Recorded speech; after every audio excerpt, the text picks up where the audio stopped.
Welcome back to the Four Elements Press LGBTQ Authors Series, where we feature LGBTQ authors and their works and speak to them a little bit about why they do what they do, how they got to be authors, and what messages they have for the LGBTQ community of today and of tomorrow.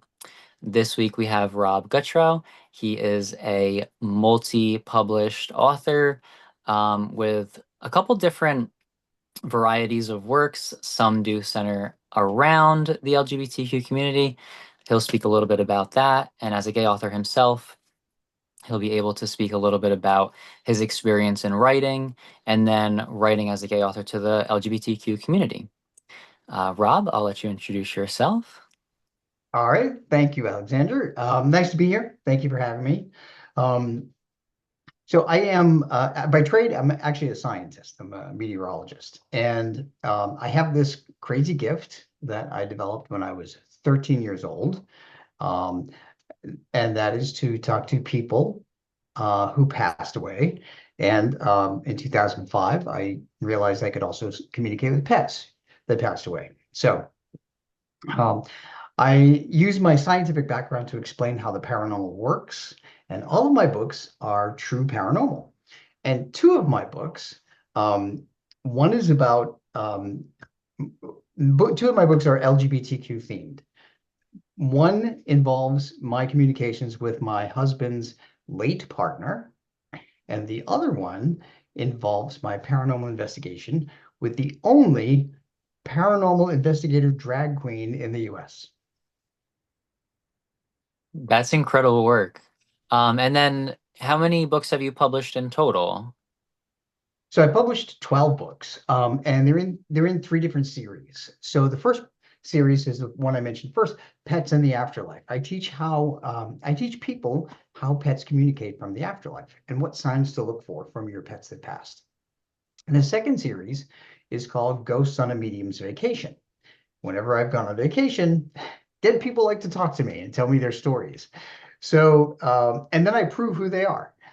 So that series of books is a mystery of history and hauntings. So if you like both travel and hauntings, that's a series for you. The third series is about ghosts and spirits. And I make a distinction there because ghosts are earthbound and spirits are those who have crossed over, like our grandparents or great grandparents and so forth, or some of our childhood pets have passed over. So they're spirits. Ghosts, earthbound ghosts, choose to haunt a fixed location that they're familiar with. Um, so my two LGBTQ themed books fall into the ghosts and spirits categories. Okay. Okay. So in thinking about the novel where you talk about communicating with your husband's previous partner, is that an instance where you're communicating with a ghost or a spirit? A spirit because he has crossed over. So the spirit's name is Ed, and Ed passed away in 1996. I didn't meet my husband to be until 2005, and Mm.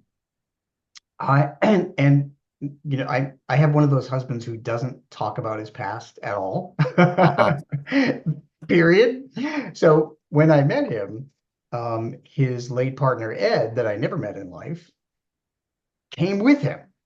Yeah. And Ed started to tell me all kinds of things they used to do, a nickname he had for my husband, and just how they worked together and how they didn't work together, what kind of car he drove, all kinds Yeah. of things. And my husband Tom confirmed those things. Yeah. So it's kind of crazy. Ed also solved the mystery of his own death, which was something that his father had been grieving since 1996. And I was able to, through Ed, give him peace. Yeah. I love how, well, first of all, I feel like that's a really interesting, almost superpower to have that I feel like a lot of people maybe in our community could probably um, relate to or maybe even envy. But I'm sure it comes with its own baggages as well. Um, but I love how you speak to the way that communicating and also storytelling was able to help a grieving father, to help Mhm. resolve present issues by reflecting on the past too and kind of uncovering the past. I think that's a really important tool to consider when writing, um, especially for the LGBTQ community, but also for the broader community, because so much of who we are just psychologically is derived and almost dependent on who we were. So to my novel also kind of reflects a little bit on the main character's pasts, histories, and how also reflecting on those things changes you as an individual. So it's really interesting to see how you weave that into your work as well. Um, Now, do you see a lot of instances of that on more of the paranormal investigative novels? Like for instance, the one featuring Monique Too Soon, or So the book with Monique Toussoun, who's the paranormal drag queen, that I did an investigation with. That one was actually investigating earthbound ghosts. mm, That was None of those ghosts were LGBTQ. right. One was actually a young child. One was a straight man who was married and devoted to his wife. And the other one was a very stern conservative guy who was very religious, if you will, and Mm. he turned out to be very nasty uh, Oh, in death. Yeah. So, so yeah, he's stuck as an earthbound ghost, and all right. that is really interesting. Yeah, the work we do on ourselves transcends, and the work we neglect also seems to transcend as well. So, all the more important why these books, in terms of representation, definitely matter and are justifiably shared. Um, So one thing I want to point yeah. out is that so when people cross over and become a spirit, no matter what you've done in this life, you have an awareness whether or not it was a bad action or it was a good action, and you always seek forgiveness.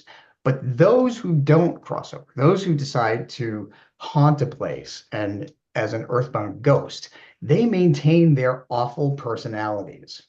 And I will tell you that most people who choose to stay as a ghost were not good people. And the Mm. reason they stayed behind is because they're afraid of what awaits them on the other side. So this guy, who was a very strict, kind of nasty guy, um, obviously didn't cross over because he was afraid, Yeah. because he obviously hurt people when he was alive. So the bottom line is treat everybody well, because you may regret it Yeah. on the next level. Yeah. Because your experience as a scientist and your experience in your careers has to be mentioned. It's pretty incredible to work for NASA. Um, does any of that kind of expertise or scientific background come up in your writing at all? And how did you experience also, I'm not sure if you were open then, but being a gay man in a government agency like that, Mhm. what was your experience like? I think our viewers would find that really interesting too. Sure. So I can say that I'm happily retired. After 24 years, and retirement is something I recommend for everyone. It's Yeah. great. Um, so so I'll answer. There's two parts to that question. So my background as a scientist really comes in handy in my books because I use science to explain how the paranormal is and how it works, and it's all really based on the science of energy. The law of conservation of energy states energy can't be destroyed, it can only be transformed. And in my books, I explain the types of energy, whether physical energies or emotional energies, are used to empower either ghosts, earthbound, or spirits who've crossed over. So I go into depth with those things so people can understand how it works. Um, in terms of your second question, yes, I was out at work, and I really didn't care. You know, I will tell you that the federal government, um, before this current administration came along, was very welcoming. Um, they tried to make sure that there was diversity and inclusion and protections. Um, so it made it much easier to be who you are. You know, and I went to work, and I was talking about my husband, just like everybody else talks about their spouses. Um, Yeah. there's you have to be careful, certainly, because you're going to run into some bigots. You just need to be careful which ones they are and avoid them or not talk about it. I did have the misfortune with one person who, not because I'm gay, but because I wrote a book about ghosts, tried to get me fired. Yeah, yeah, she's a hateful thing. And one thing I learned about talking to dead people is that karma is actually real. So if you are horrible to somebody, it's going to come back to you. And so that's why I recommend always be nice to people. And even people that don't agree with you, you don't have to be extra nice. You just have to be tolerant of Yeah. Yeah, really big life lessons in every industry, I've found definitely. And I was on an interview yesterday with someone who's running for office locally, and our discussion was mostly around acceptance and looking for connection. them. And I find, in my career, connecting with others has been the cornerstone of that success. No matter where I was, whether I was serving coffee or working professionally, and then as a writer in writing as well. So, yeah, look for the connection in people because you will find it with everyone if you open yourself up to that. But yeah, when you are closing yourself off and you don't know who you could potentially be hurting, but Mhm. also the potential that you could be missing out on in that could have been your best friend. That could have been someone that you could have worked really close with at work and found great success with. Um, yeah, don't let those negative people get in your way because just keep moving in the direction of love and acceptance and you will find the people that you're supposed to be around, in Yeah, essence. absolutely. And yeah, and you might have to weed through some, obviously, but look for a common ground. Um, because I'm a dog dad, and I've written books about pets in the afterlife. I don't care what people's political affiliation is.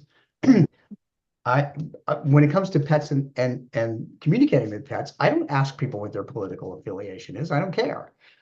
It's really about being a good pet parent. So that's like one topic that people love to talk about is are their pets. So things like that yeah. will bring us together.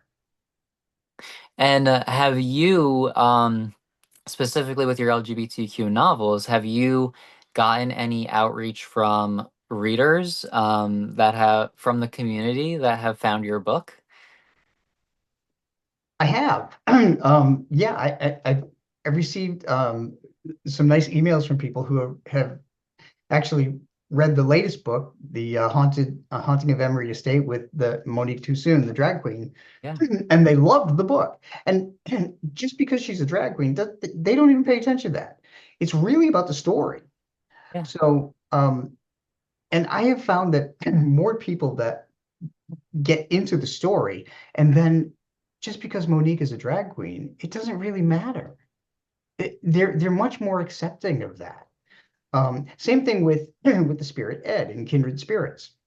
Mhm. They're when people read this, and I've heard from a lot of straight people that have read Kindred Spirits and absolutely love it, because Ed teaches us how spirits communicate to their loved ones. Okay.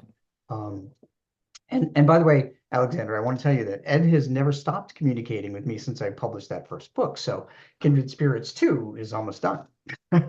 Oh, okay. Yeah. That's exciting. Very exciting. Um, yeah, I love too how your books focus on spirits with the paranormal. They're investigative, they're creative, but they're also very instructional and very centered around the human experience. Hmm. And uh, that's a key takeaway for anyone writing in any genre. You're writing to capture a little bit of the human experience. Sometimes that's after death. Sometimes it's in a fantasy world. Hmm. Um, I find with LGBTQ media too, we're a lot of the times kind of supposed to fit into a genre box, or what's popularized is just in a specific genre in general. Like right now, uh, gay romance might be hot in the market, right? Hmm. So there could be a temptation to write a gay romance. Uh, in terms of movies and cinema, it seems like that the LGBTQ or the gay cinema experience is like set in drama, and it's like a torturous drama, and Yep. there's a bunch of struggle, and you can find these examples on streaming services. But um, yeah, that's why I also wanted to highlight you, because you bring a different genre, you bring a different feel to your work. And I think it's important for authors of all backgrounds to be writing in a variety of genres, because the more that we kind of push the boundaries in all of these different areas, the more Hmm. we'll be able to reach our communities, different communities who might not be reading just strictly gay romance, right? Um, and then it opens the opportunity for the reproduction of mass media, um, like movies, stuff like that, to be kind of broadly more viewed and accepted in community. And it's important to have voices like yours with us to kind of help not only with your success of 12 books by yourself, two upcoming, it sounds like, at least, and then we've spoken a little bit about work you've done with others to help them through the publishing process, Hmm. and that can kind of tie a little bit into how you market your books if you'd like to kind of jump off there. Sure. So I found that I, I've said to a number of people that writing the book is the easiest part. It's really marketing. Yeah. Um, you have to be your own your own marketer. So fortunately, working where I did for NASA, I worked in the communications office. So I learned what a press package is. I learned what a press kit is, what reporters need. They need a press release. They need an image or a photo of the person or a photo of the book cover. Um, they need an excerpt of the book, which would contain the first couple of chapters or um, several chapters that are left that are not, the end is not provided. So people who get the excerpt will want to read the end of those chapters. Um, I've also created promotional postcards. Promotional postcards are really helpful, especially when you go to do public appearances, because not only people want to look at the cover of your book, but they want to know what a summary of the book on the back, and they want to know links like website, social media links, email, ways to get a hold of you. Um, and when you go do public appearances too, not everybody is ready to buy a book, but if it catches their eye, you have given something to them that they can use as a bookmark somewhere else, and they'll pull it out eventually every now and then finally say, okay, this interests me. I'm gonna buy it. So those kinds of things. Everybody should really consider developing a website too. Um, I use GoDaddy.com, Yeah. and it's been really great. I started off as using a blog like Blogspot, which is free. GoDaddy has, they charge for it, but it's not outrageous. Um, you can learn to be your own website creator in GoDaddy, and they have great support for people like me who are sometimes technically challenged. Um, so websites are another thing, and being on social media. You and I talked about all the different social media platforms, and that's hard. Um, Yeah. yeah. So I think I'm on 7. Yeah. Um, and I create one thing a day. I have to do it a day. I started out once a week and nobody ever paid attention. Mm. You have to just put yourself out there all the time. And it's a lot of work. And then you can share that one thing on the 7 platforms. Um, Yeah. the other thing too that I found was platforms like TikTok, which may or may not be in existence at the end of the year. We don't know. Um, but my videos on TikTok the numbers have been astronomical compared to YouTube Okay. or Instagram or any other platform. So you really have to pay attention Mm. to those things too. Yeah. That's really interesting that TikTok has been the spot where it's like your posts have kind of taken off. That's great. And with that, do you do like short videos or text or image posts? How do Well, you? yeah, with TikTok, you have to do videos. I worked in radio 20 years part-time, and I always tell people I have a face for radio, not for video. So I feel more comfortable behind a radio than I do on video. But Okay. yeah. Well, you're doing great. Oh, thanks. I also tell people I look better in bad lighting. So if I can get bad lighting set up, I'll do a video. Yeah, that's awesome. Um, Incredible. So definitely, yeah, with the press package, the postcard, having something to hand people, so that they can hold on to it. They'll hold on to it. If they know they want to buy your book, they will buy it. Um, as a reader, I know firsthand once a book gets in my mind Mhm. that I really want to read, I'm gonna have a receipt for it very soon. Um, Outside of that, what you said about the website is awesome too. I found doing with the posts on social media, um, but also having the newsletter through the website is like one of the most useful tools that I found with more of online connections and even in-person connections. So when I go to events, what I do is have a list and then people can put their emails to sign up for the mailing list for Four Elements Press so that anytime we post an article, like for our LGBTQ author series where you'll be featured, they'll get it right in their inbox. They'll get used to opening it every weekend, or however often you post on there. Mhm. Um, and then it also opens up the opportunity to kind of share like-minded and maybe things outside of your kind of specialty, but that are important to your audience and community in general. Um, and then, they'll unsubscribe when they've had enough of you. But, they'll be accustomed to you. They'll be accustomed to your voice, your work, and then all the more reason to support um, your books and your other interests as well. Um, we'll be posting the video for the series also on YouTube. So that'll be another outlet. Um, maybe pushing them out on TikTok as well, maybe for certain clips that might speak to an audience or speak to a specific topic.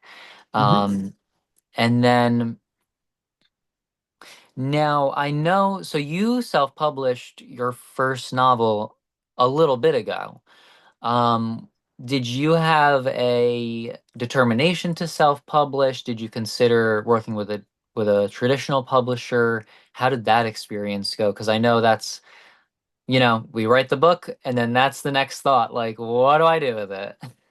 Yeah, that's a great question. So I have a friend in Maryland. Her name is Heidi. She's a fantastic writer. She writes mysteries, and she writes also sci-fi. She wrote a series of books about 20 years ago, Mm, um, and it was about a young girl that has some kind of um, psychic abilities that uses them to solve mysteries. And I read two of her books, and they were fantastic. mm. She went with a she went with a couple of different publishers. They made her write and rewrite and rewrite and rewrite and rewrite for 10 years. They made her rewrite things because when some editor left the company, they gave it to another editor who wanted to go in a different direction. So Oh, I was appalled. And I said, you know what? I am not doing that. Um, Especially because the books that I write are about my experiences, and no editor is going to be able to tell me what my experiences are. Really, because these are yeah. true paranormal. So I learned from Heidi, and I published my first book, self-published my first book. I used Create Space, um, and it's now been bought by Amazon. Um, and interestingly enough, I I went back to Heidi and after I published my third book, and I said, "Look, you need to publish these books." So she's published several of her books since then, self-published, Okay. and people enjoy them. So, um, you know, you only if you know somebody, you may be lucky enough to get a publisher. Um, I don't know anybody, and that didn't stop me. I just didn't care, really. And it's all self-promotion. So, and I'm happy to say that all of this self-promotion and everything I mentioned there about press packages have enabled me to build enough of an audience that my last five books went to #1 on Amazon. And as a self-published little unknown guy, Yeah. that's, to me, that's like dizzying, really, to think of that. I'm so humbled by that. Um, Yeah. That's incredible. Congratulations. Incredible. well, thank you. I wish it translated to like, $1 million, but it doesn't. Yeah. Yeah. That would be nice, right? It would be nice. Um, yeah, so with self-publishing, definitely, but even traditional publishing, I saw online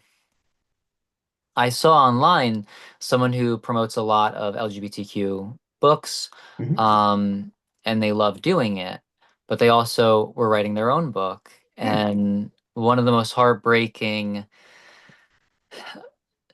posts that I read was that, um, they submitted their work to an editor and were told they have to rewrite the whole thing. Yeah. Um, and they took that advice and postponed a year of their life to do that and then send it off again to the same person.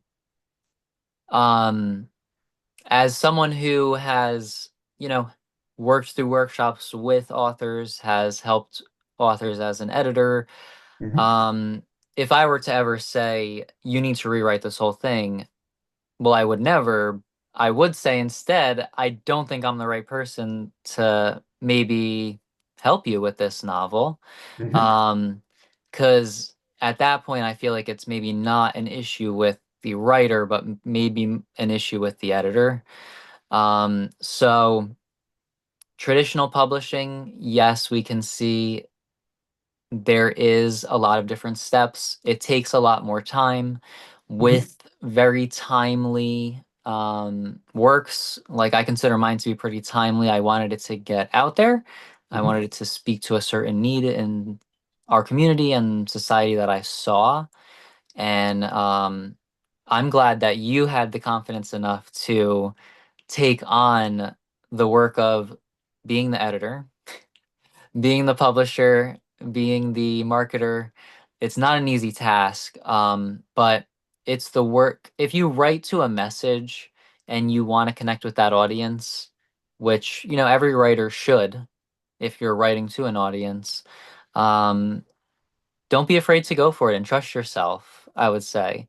Because in Thanks. today's age, consumers and readers want like to know you.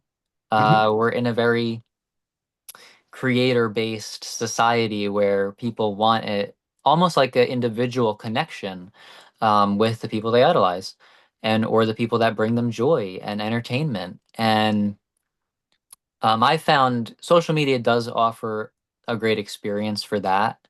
Whereas in the past, you know, it was definitely more difficult. Um, but it does bring a lot more pressure too, that you've spoken to a little bit. Because it's work. It's not easy. Yeah, it's labor intensive. And you have to be creative. So Yeah. so there's a difference between writing a true story and a work of fiction. Um, I think writing fiction is much more difficult than writing true paranormal. I mean, for me, Okay. because it's my experiences. So, Yeah. whatever experience I just put down on paper. But for anyone who writes fiction, that takes an awful lot of planning. That you have to have a really good memory about your characters, and you could explain how you wrote your novel and how you had to identify your characters and their qualities and their histories and so forth. I couldn't do that.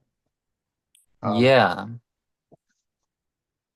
Yeah. special person to do that, I think. Oh, well, it takes a special person to be able to have the experiences you've had. Definitely. Uh, I Um, I was born with this superpower, so yeah. it's, it just came to me. Now, too, with that, because I think a big topic on a panel I was on recently was um, the idea and concept and the permission system that an author allows themselves to, how they put it, like steal. Um, and if it's your story or not your story to tell.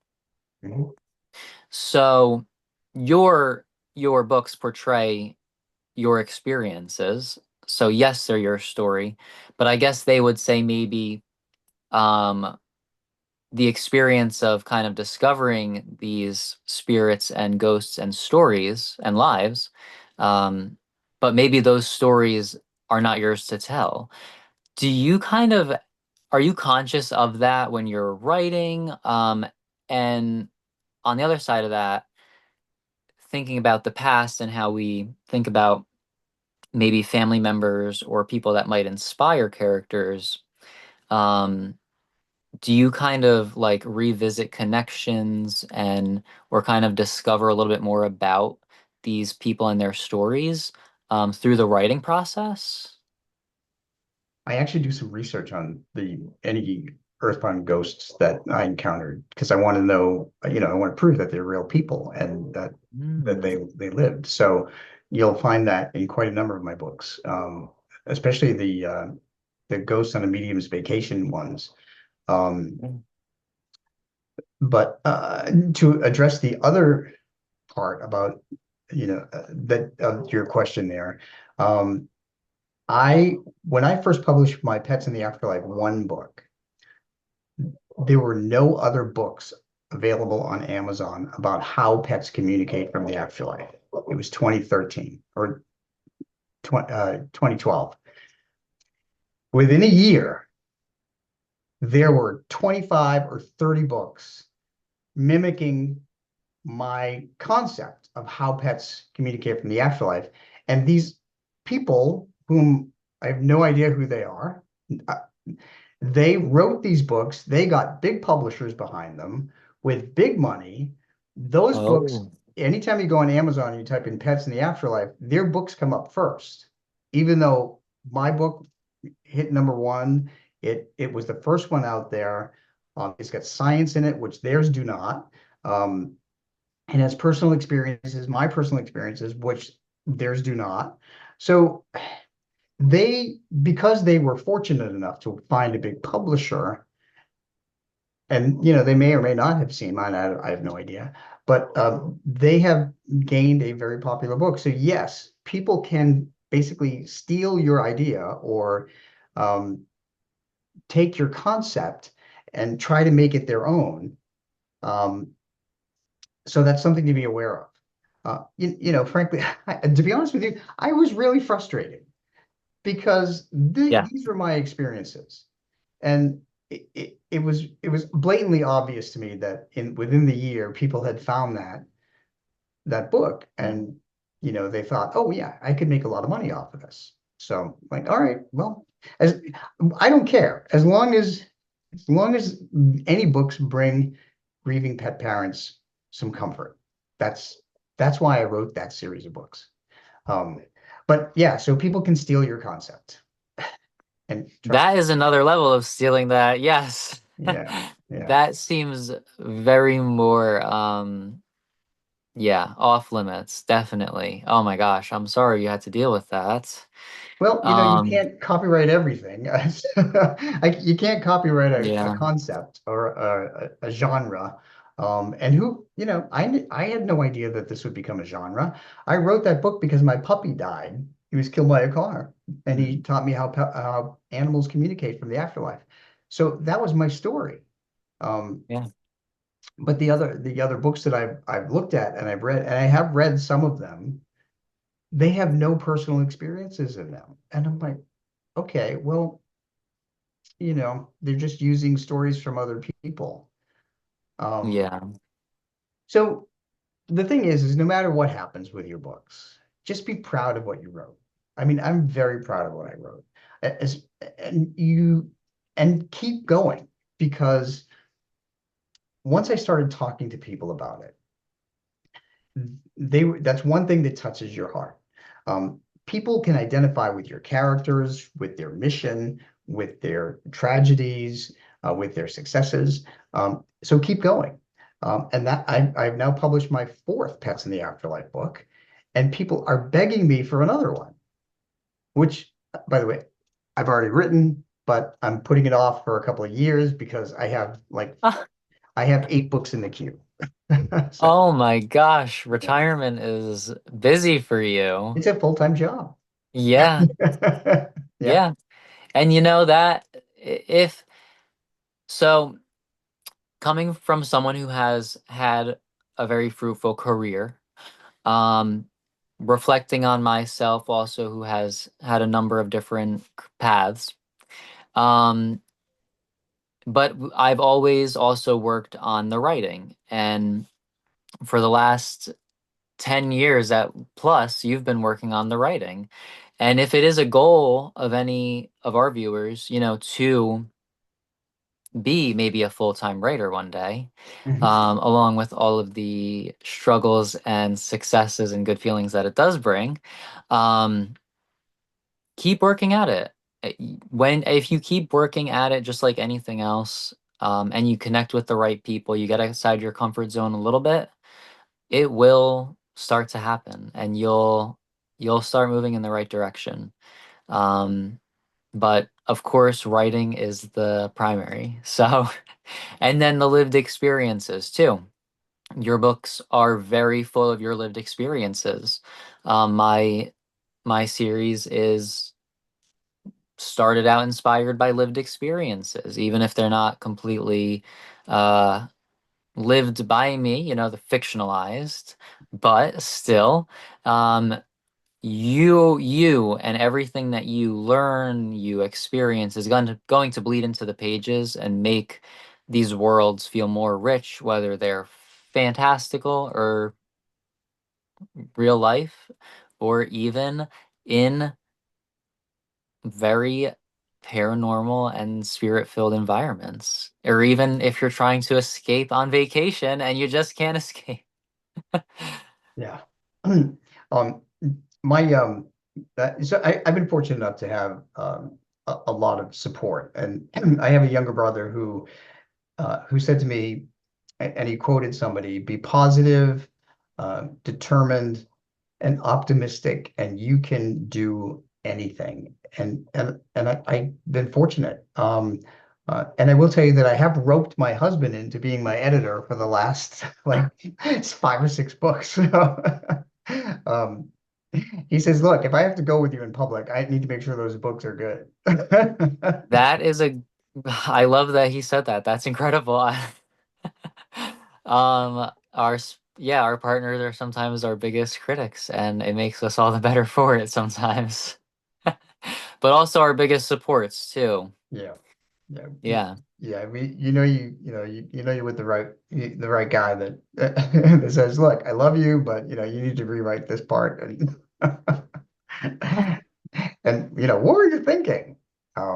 So Yeah.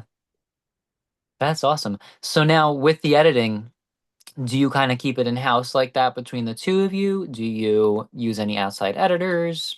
How does that work? oh, good question.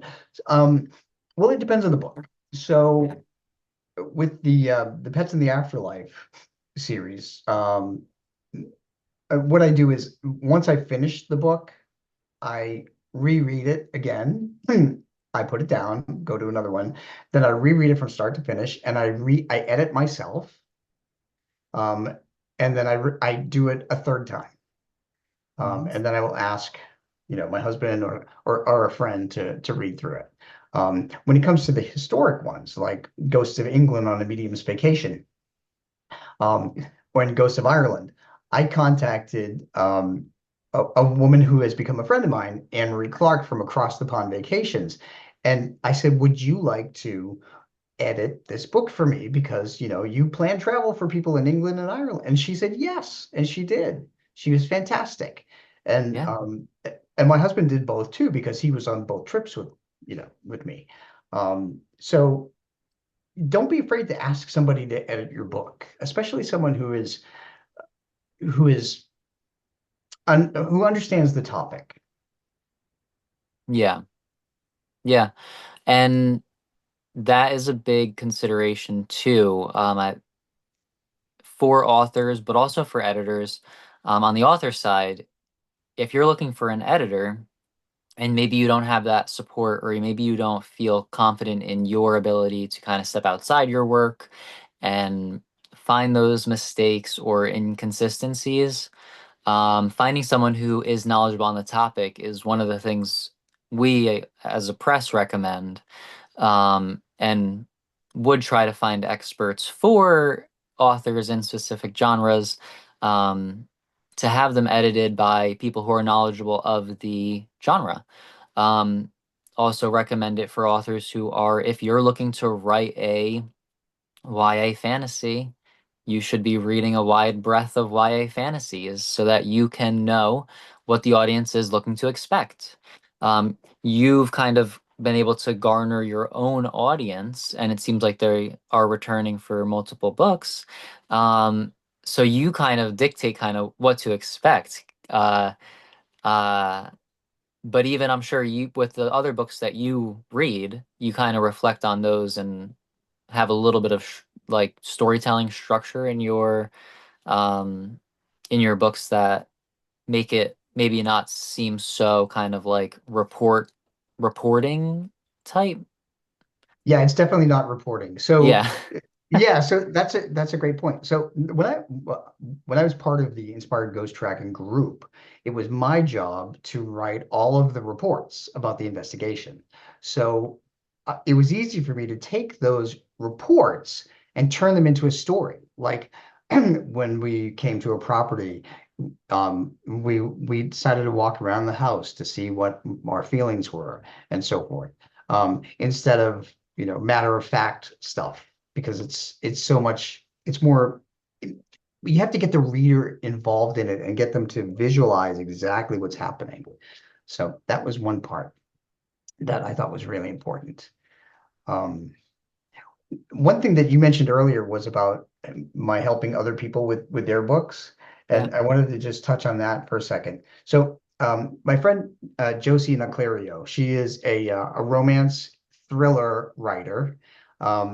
She writes straight uh, romances, yeah. and um, and she writes about the Italian police force. And she and I met at a Dachshund festival, and we talked about books, and so she started sending me her books so that I could edit them for her. So I would do that, and of course I had no trouble enjoying her covers because they're all muscular, beefy men, shirtless men. So I was like, yeah. um, but so I've been doing that with her now for years, and here's a woman who is a self-published author. Um, she got the inspiration for these. She's also Italian, um, and she's a fantastic storyteller. And she she just needed some she wanted some assistance. And I told her, I said, you are the one of the best storytellers I have ever read out of all the books I've read. So I've enjoyed helping her, and I still do, and we're best friends. Um, there was another woman that I met through being in the paranormal group. And this was a woman who was a paranormal investigator, and she had compiled all these articles about hauntings, and she wanted to publish them. Now, when you publish articles, you have you have to credit everybody, and Amazon will not publish they will not put it on Kindle Hmm. because it's pre-published things, even though you credit everything. Right. So she was able to publish the book. I actually formatted the whole thing for her and edited the whole thing for her and helped her publish it. And um, that was really important to me, even though I didn't know her. Um, she passed from cancer 3 months after her book debuted and her book signing. And that was her lifelong dream. And it took that long to make it happen. And the manager of the Inspired Ghost Tracking group came to me and she said, "Can you help her publish?" And I'm like, "Yeah, absolutely." So the point here is you never know what someone else is going through, and if they have a dream of publishing a book, help them in any way you can. Yeah. Yeah. That is part of the drive that led us to start Four Elements Press. Um, because, not everyone has the time, and life is a crazy beast that has many different seasons. And sometimes in a world of monopolies and a lot of gatekeeping and pay this fee, pay this fee, pay this fee, to get to the next steps sometimes doesn't work for everybody. And, having that ability to change someone's life, especially when kind of it's their last parts of life, Mhm. is incredible. Um, Everyone, check out these works. Uh, Rob is a great, great author. His experiences are incredible. Oh gosh, Um, you're overselling me. no, yeah, what You're no, very what you kind. do is important, and we're happy to have you here. Um, for Four Elements Press, we are looking to help writers at all stages, whether it's in publishing, whether it's in editing. If you have questions about writing, if you're looking for resources, that's what we're here to do. And um, for however long you want to work with us, even to just be featured on our directory of authors where Rob will be, or in our LGBTQ authors series. for an interview like this, and to also get in front of people you might not have been able to reach prior, and then for them to find you and to be a change in their life as well. I want to turn it over to you again. We are getting close to the end here, Mhm. but I wanted to see if you have any messages for young writers out there who might be struggling believing in themselves as a writer, in a career or future as a writer, and then maybe even if you have anything specific to say to the LGBTQ community. Sure. So first of all, I wish that Four Elements Press was around when I published my first book because I would have come to you. Um, Thank you. that would have been incredibly comforting, and knowing that you offer all of these things to help authors and inspire them to do their works. I definitely could have used you when I started out. So I really appreciate what you're doing. Um, as for young authors, everybody has a story in their mind or in their heart. The first thing I would suggest is writing a journal, keeping a journal. If you don't keep a journal, go online, do an online blog. Um, I will tell you that I do personal blogs as well as the book blogs. And the personal blogs, like when I went on vacation, those became foundational parts for my Ghost on a Medium's Vacation book. So journaling, blogging, those things can add to your book. Um, the second thing is I would really recommend that everybody read different genres of books. Um, like I said, I read my friend Jackie's thrillers, straight romances, and they're fantastic. Had I not met her, I never would have read a straight romance, likely.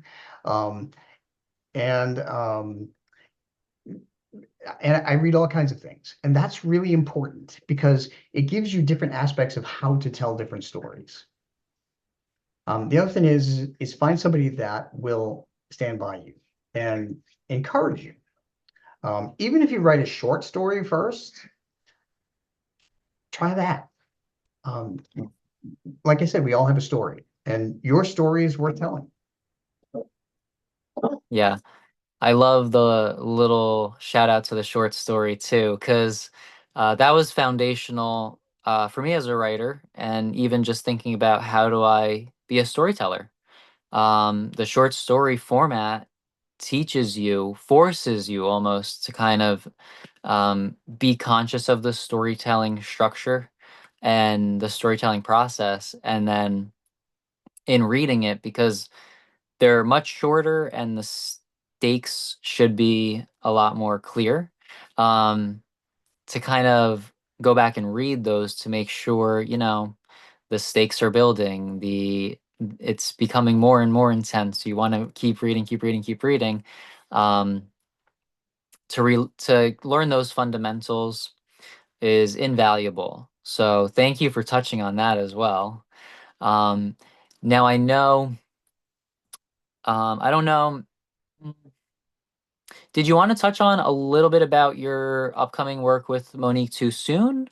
Or is it too soon? I love it. I love puns.